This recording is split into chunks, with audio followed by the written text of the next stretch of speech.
Hello guys, my name is xRellic and you guys are watching a 13-1 in 4 rounds on Modern Warfare 3. I think this is Overwatch using the MP7. And what I'm doing here is basically, I want to switch things up. I do not like playing Black Ops 2 anymore, honestly. The public games are horrid. So what I've been doing is going back to the older Call of Duties, and since Modern Warfare 2 is kind of, I know Nick's been playing it, Eric's been playing it, Tyler's obviously been playing it, definitely. And I thought Modern Warfare 3 would be a good change up from even that. So I'm going to be posting a little bit of Modern Warfare 3, playing it more often, getting a few gameplays on it. I'll still be posting Black Ops 2 as well. But definitely going to switch things up a bit and add some older Call of Duties in there. Now, right away when I turn this game on, there's one big thing I noticed, and that's that the damage profiles of assault rifles and submachine guns are different than from Black Ops 2, because they all take one less bullet to kill, essentially. Because in Black Ops 2, assault rifles and submachine guns take 4 bullets to kill to the body, while in this game it takes 3. And what I've noticed is that in Black Ops 2, only the assault rifles and submachine guns were changed like that. Pistols still require 2 or 3. Sniper rifles and shotguns still same power, you can one-shot kill to the majority of the body.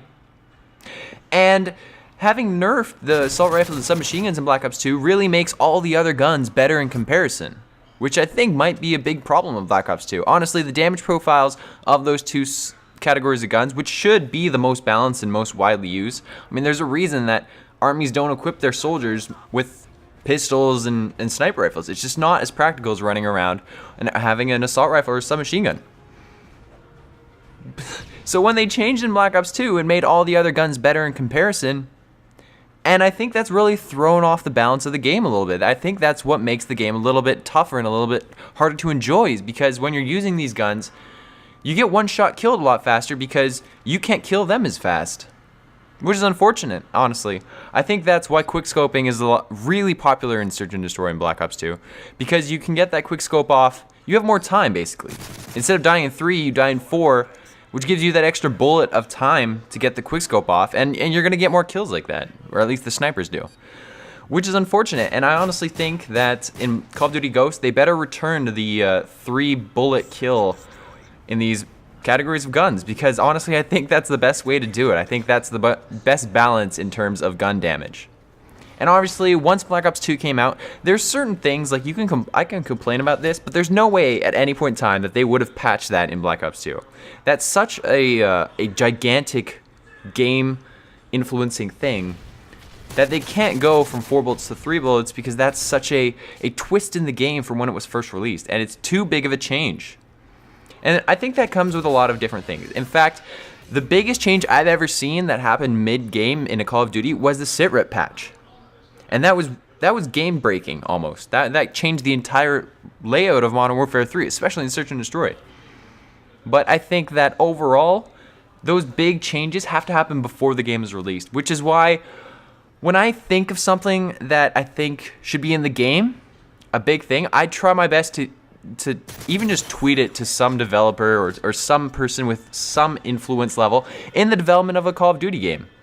There was one point where I tweeted to Tina saying they should be able to track how many times a person disconnects from the game, and if they're host, it should not give them host, because it means they're dashboarding. Or maybe you get unlucky and actually disconnect, but the vast majority of the time it's a person dashboarding, and they should be able to keep track of it. But there's no way they're going to patch that in, because patching a game that's already on the market is way more expensive than implementing it in the design and development phase. So if you guys have any tips for or any requests that you want to be put in there, make sure you do it before the game's released, like now. One thing I'm thinking about doing is creating a video showing why riot shields are being abused in Search and Destroy in Black Ops 2, and that they really need to come up with a fix, whether it's removing them, not making them plantable, anything. But one thing I have to do is make a video before the game is out and showing why it's a bad idea in Black Ops 2 and they need to take it out. It's important because in the development stage, it's a lot easier to change it than post-release stage, because then it's just really expensive. You have to patch it across millions of different accounts who are playing the game. Whereas pre-release, you can just patch it in the game and then every copy is sold like that. So that's just my 2 cents. One of the things that people don't realize is that patching things after a release date, patching things when the game is already out, is really expensive. It's super expensive. So that's why a lot of patches aren't feasible. You really think that they wouldn't have patched one-man army noob tubes by now with all the people still complaining about it if it was feasible? Unfortunately, I guarantee you they would have changed that if they had a beta version, they would have changed that before the game was released.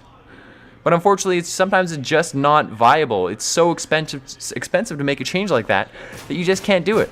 And that's what happened with that game. And I think that's what happened with SetRep as well. They changed it one way, and they managed to say to their finances team, you know what, this is worth the money that it's going to take to change it. But you can't change it back after that, because it just means you're wasting money in the first change. And I think that's why they weren't able to change it back as well. Anyways, hope you guys enjoyed this video. Thank you for watching, and I will see you guys later. Peace.